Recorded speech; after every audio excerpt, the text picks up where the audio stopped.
আল বিদা রমাদান।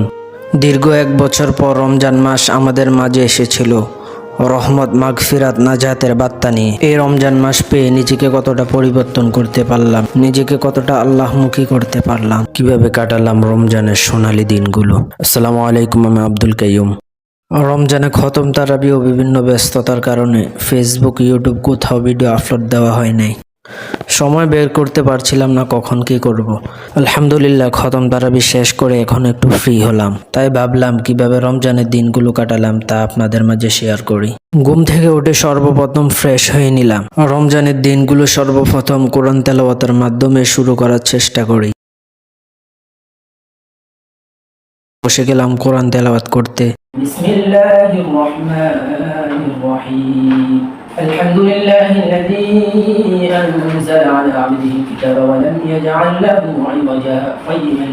অনেকক্ষণ কোরআন তেলাওয়াত করলাম। এরপর কিছুক্ষণ বিশ্রাম নেওয়ার পর জোহরের আজান হলো। জোহরের নামাজ পড়ার জন্য মসজিদে চলে গেলাম। রমজান মাসে জোহরের নামাজের আগেও পড়ে মসজিদে বসে থাকাটা যে কতটা আরামদায়ক তা শুধু রোজাদাররাই বুঝে। নামাজ শেষে বাড়িতে আসলাম। বাড়িতে বেশিক্ষণ থাকা যাবে না, কারণ আজকে আমাদের ইফতার পার্টি আছে। এরপর রওনা দিলাম ইফতার পার্টির উদ্দেশ্যে। যেহেতু ইফতার পার্টির আয়োজনটা আমাদের ম্যানেজ করতে হচ্ছে, তাই আমরা আগে আগে চলে গেলাম বাজারে। বাজারে গিয়ে সকলের সাথে দেখা হলো।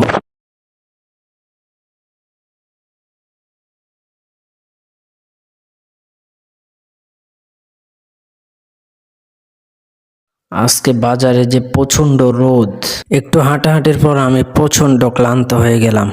এরপর চলে আসলাম মসজিদে বিশ্রাম করার জন্য। মসজিদে এসে দেখি আমার মতো অনেকেই বিশ্রাম করছে।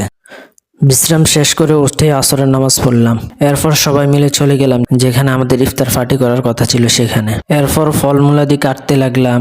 এই ভাইটা খুব সুন্দর করে তরমুজটা কাটলো, আর এইদিকে অন্যরা মোহাব্বতের শরবত বানাইতেছিল। ইফতার পার্টিতে নাকি মোহাব্বতের শরবত ছাড়া ইফতার জমেই না। আলহামদুলিল্লাহ আজকের ইফতার পার্টিটা আমরা খুব সুন্দরভাবে সম্পন্ন করলাম।